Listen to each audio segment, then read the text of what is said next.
Drive any distance in Texas and you're likely to encounter a work zone. Every year, TxDOT spends more than $6.2 billion to build and maintain its 80,000 miles of roads and its 50,000 bridges. The Texas Department of Transportation and its crews activate more than 1,000 work zones each day. In the middle of all that work, drivers of Texas' 21 million registered vehicles still need to get around. The demands on Texas' transportation network show no signs of slowing down. As it becomes more common for motorists and work crews to share the roadways, education about work zone safety becomes even more important. In one recent year, Texas recorded 147 fatalities and more than 20,000 crashes in work zones. Every April, TxDOT commemorates Work Zone Awareness Week to remind drivers of the need to drive safely in construction areas or other areas where workers are present. We have 147 cones here with us today. All represent a life that was lost in a work zone. Third-party motorists as well as highway maintenance construction workers across the state. Each one of these cones represents a life that was lost forever, employees across the state of Texas that were impacted forever, and our goal in safety is to help prevent this from happening. Today, though, we're here to recognize who have lost their lives and remind each one of us how important our job is to work safely, create safe work zones for the public as well as our workers.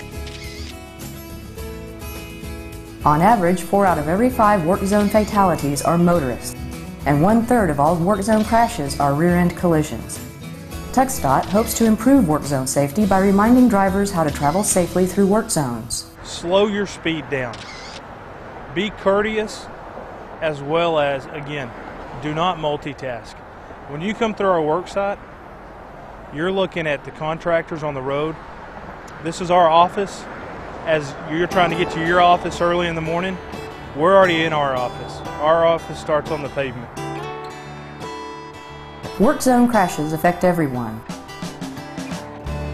On April 29, 2008, I received the worst phone call any parent could ever receive.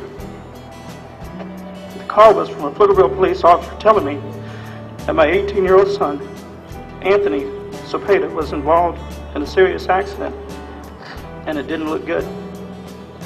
I asked what happened. The officer stated it was unclear at the moment. All I know at the moment is that your son collided with a piece of equipment that was unattended on the edge of the roadway, and Starflight was en route. Once we arrived at the hospital, we were told that Anthony had to be rushed into surgery, and we were directed to the surgery waiting area. After many prayers and many hours of waiting, we were told at 10:17 p.m.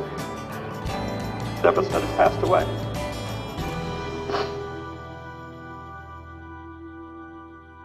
I would never imagine this type of tragedy happening to my family, especially with me being a safety director and involved with work zone safety day in and day out.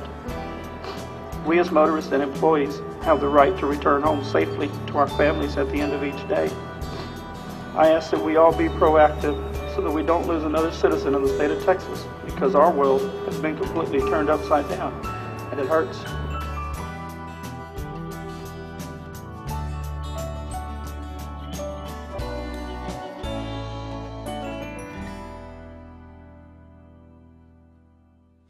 The danger to TxDOT employees also is great.